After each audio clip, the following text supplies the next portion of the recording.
Hi, everyone. I'm Caroline Jankowska. I'm Head of HR at Elexon, and thank you for joining me this afternoon. My session today is called Building a Performance Culture, Turning Strategy into Measurable Impact. So let me start with a question. How many times have you seen a strategy that looked brilliant on paper, but somehow never really came to life?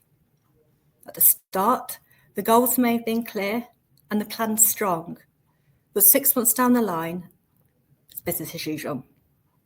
Well, that's the moment when culture reveals itself, because culture is what actually happens when no one is watching. And at Elexon, we learned that performance isn't just about targets, KPIs, or plans. It's about the environment that you build, the daily signals that tell people how to work, how to behave, and what really matters. In this session, I want to share how we approached building a performance culture, the tool that made a big difference for us, and what we learned along the way. I hope you find it interesting. So let's start with culture itself. Culture is built, not born. There's a comforting myth that if you hire good people and have a strong purpose, that culture takes care of itself. But it doesn't. The truth is that culture is built every day through choices, habits, and conversations, through what leaders reward and what they let slide, through whether people feel safe to speak up and whether leaders actually listen. So if you don't shape it intentionally, culture shapes itself, and usually as a result, not in the way you hoped. And that's where the performance gap shows up. I'm sure you've all seen it. A strategy that looks brilliant in the boardroom, but never really comes to life in the organisation. Now, don't get me wrong, that's not because people don't care, and it's not because the strategy is bad. It's because the culture underneath it doesn't support it. And at Elexon, we were very aware of that risk. So to give you a bit of background, Elexon operates at the heart of the UK electricity market. We manage the balancing and settlement code, ensuring accurate financial and operational settlement of electricity trading in the UK. That means trust, reliability, and precision are part of our DNA. But as the energy sector started changing rapidly, with more innovation and more complexity, we realised something important. Our technical excellence wasn't enough. We needed a culture that could match the pace of change, one that encouraged accountability and collaboration. And that's why we focused on culture. As we started implementing our new strategy, we quickly realised something. Our challenge wasn't about clarity, it was about culture. The strategy itself was strong, but strategy only delivers if the culture beneath it supports the behaviours you need. When we looked closely, we could see early signs of what might hold us back. Our people, they were committed and kind, but sometimes avoided tough feedback. Leaders supported their teams, but didn't always stretch them. There was trust, but not always accountability. And we knew if we wanted a true performance culture, we had to get intentional about how we worked together and not just what we worked on. That meant understanding what kind of culture our strategy actually needed and designing the conditions for it to thrive. I actually recall one manager saying to me, "We're such a nice team, maybe too nice. Sometimes we avoid the tough stuff, the hard conversations." And that moment really stuck with me. When we looked deeper, we saw a clear pattern. We had a lot of support. People wanted to help each other. They cared deeply. But sometimes challenge was missing. The conversations that mattered most weren't always happening. That was the missing piece, balancing warmth with edge and empathy with accountability.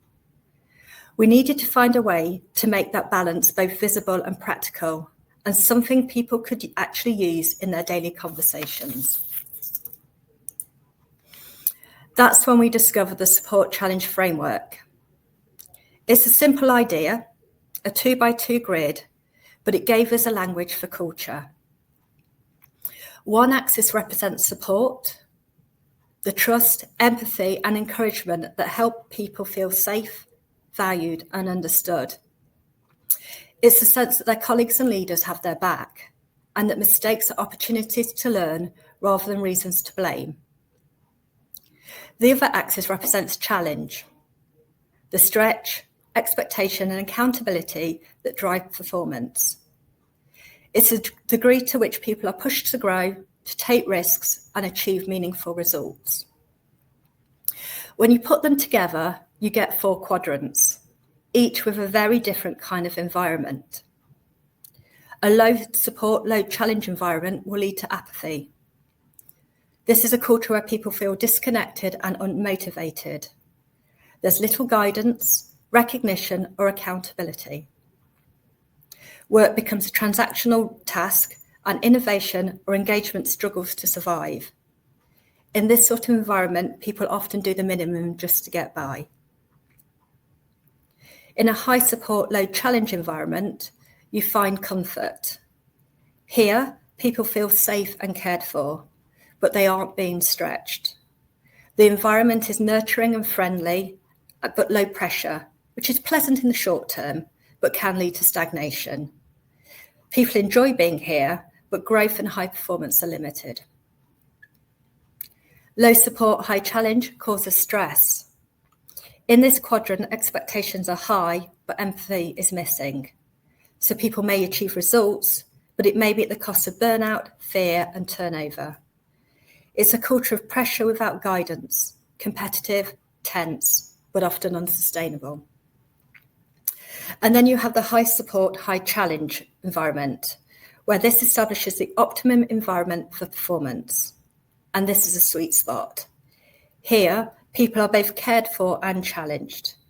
Mistakes are treated as learning opportunities, and goals, whilst ambitious, are achievable.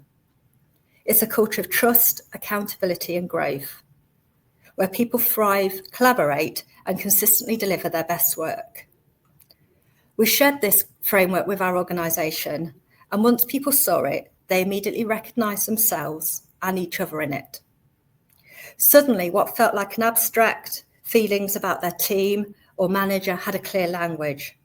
They could pinpoint what kind of environment they were in, and also imagine what it would be like to operate in a quadrant where everyone thrives. So we started asking ourselves, where are we on this grid? Are we giving our people enough support, enough challenge? And suddenly culture became discussable. It wasn't abstract anymore. It was something we could see, talk about, and therefore improve. Once we had the framework, that's when the real work began, shaping behaviour. We started with our senior leadership group. They used the framework to reflect on their own style, not just how they managed, but how they showed up. Were they asking questions? Were they providing clarity? Were they holding their people accountable and with empathy? And when leaders started modelling those behaviours, asking for feedback, being open to challenge, people noticed. And that's how culture spreads, by observation, not instruction. When we then brought the framework into everyday conversations, our managers started asking, how supported do you feel right now? And where can I challenge you more? And what happened was it changed one-to-ones into real developmental conversations. One manager told me she realised her support often meant that she was stepping in too quickly. When she reflected and stepped back, her team grew in confidence and performance followed. But we also knew that this couldn't be a feel-good exercise. If you can't measure it, you can't sustain it. We started gathering simple feedback and data, short surveys with questions like, Do you feel supported by your manager? Are you being stretched and challenged in your role? And the results were revealing. We had one team which showed high support but low challenge. They were comfortable but not being stretched. So recognising this, their leader introduced more ambitious goals and began giving constructive feedback. 6 months on, an engagement in that team had risen, and the team were recognised for working harder, but they said it felt better. Another team came out with high challenge but low support. This suggested they were under pressure but not feeling backed. Again, with this feedback, their leaders started to add more encouragement, recognition, and as a result, morale rebounded. So measuring culture started to give us insight and accountability. Over time, we began to see culture changing in real and visible ways. Leaders started modelling balance, being supportive and stretching at the same time. Teams adopted a shared language. Where are we on the grid became a common phrase. And through regular feedback, we could actually start to see progress. Culture wasn't theoretical anymore. It was alive in how people worked, led, and interacted. Looking back, a few key lessons really stand out. First, frameworks make culture practical. Without one, culture can feel vague and hard to discuss, but with one, it becomes tangible. Second, balance drives performance. Too much support without challenge creates comfort. Too much challenge without support creates burnout. The sweet spot is where people feel safe and stretched, and it's where performance thrives. And finally, measurement sustains progress. If you don't measure it, it slips back into intention. And if you do, you can keep it alive and evolving. So if you're thinking about building or evolving your organisational culture, here's what I'd say. Start small. You don't have to change the whole organisation. Pilot it with one team or one leadership group. Keep it simple. The simpler the framework, the easier it is to spread. And finally, always link culture to strategy. When people see culture as a how of delivery and not the soft HR stuff on the side, that's when it sticks. And at Elexon, culture stopped being a HR topic and became everyone's responsibility. So here's my closing thought. Culture isn't soft, it's not abstract, and it's not a nice to have. Culture is a system. And if you design it intentionally, apply it consistently, and measure it clearly, it becomes the engine that drives strategy into measurable impact. And that's what we learned at Elexon. And I truly believe any organisation can do the same if they take culture as seriously as strategy. Thank you. Thank you very much for your time. I hope this session has given you some practical ideas and examples of how culture can be built with intention and how it can become the most powerful driver of performance. Thanks. Thank you, Caroline. I think that was a really clear and practical example of how having a framework can really bring culture to life and giving people real intention of what they want that culture to look like. Thank you also for your honesty. It's not always easy to share that when we start these processes and we go out and we ask the business and we ask people, what is our standpoint today? What's our baseline? And the fact that you were so honest and candid about some of the feedback that you got from line managers and from yourself as a business in terms of where you sat in those quadrants is really helpful. As I think often when people are on this journey, they look at other people's cultures that are maybe further along and think that they have to do it all really quickly tomorrow and they can't admit that theirs isn't where they want it to be right now. So the more that we have these honest conversations with each other as a community to say, look, we get it wrong sometimes and when we start this journey, we realise that we're way far off the mark. I'm not saying you were way far off the mark, but we've had that as well. It allows us to look at the things with a real open mind and to make real change happen. Just a question for you, if you don't mind, from me, in terms of the measuring of the culture now, how do you do that? Do you use any practical tools, any surveys, and have KPIs? Kind of what things do you use to measure?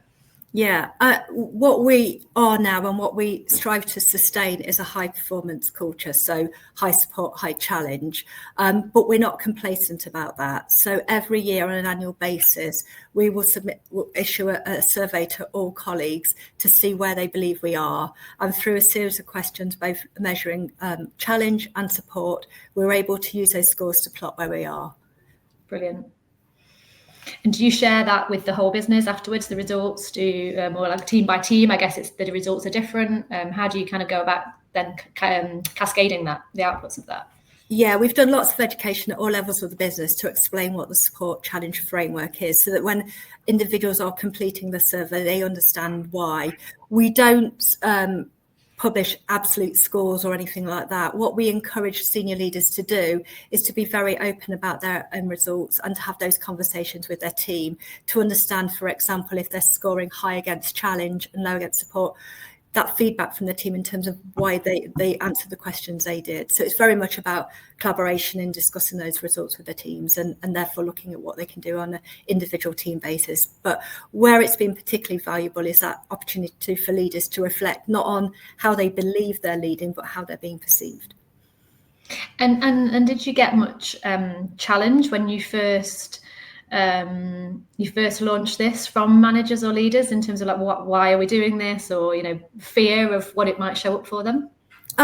Yes, all of that, and some excitement as well. So with colleagues, we had to manage this is yet another survey, so that risk of survey fatigue. So we spent a lot of time educating the business about what a performance culture is, why we were trying to achieve, and obviously to get their feedback in terms of, like as you said, at our baseline position.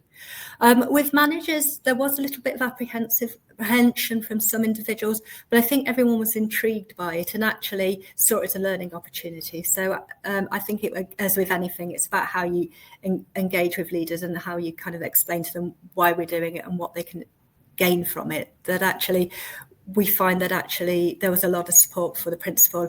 And as I said in my presentation, it's a very simple grid that people can get behind and understand very quickly. And I think that really helped us. I think that the 2 small and keep it simple are also very valuable. We tend to try and overcomplicate these things sometimes, don't we? Mm-hmm. I love the example you gave of the manager that had reflected particularly on her own style, and that she perhaps jumped in too soon sometimes with support.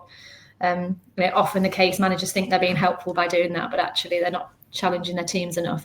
What about her journey? How is she? Is she still with the business? And how have you seen her change as a leader? Yes, absolutely. I mean, as an organisation, we talk a lot about managers taking more of a coaching role and delegating more. And I think that was a perfect example of where the benefits can come from. So nobody changes perfectly overnight. It's something she's still working on, but we're definitely seeing progress on that. And yeah, the team are very receptive to that and the opportunities that is bringing. Yeah, it's about raising awareness, isn't it? Self-awareness. Yes. Brilliant. Well, thank you so much for your time again, Caroline. Really interesting, and some great practical tips there for people to take away. And I'm sure, I don't think we've got any more questions in the chat. But no, thanks ever so much, and enjoy the rest of the summit. Thank you.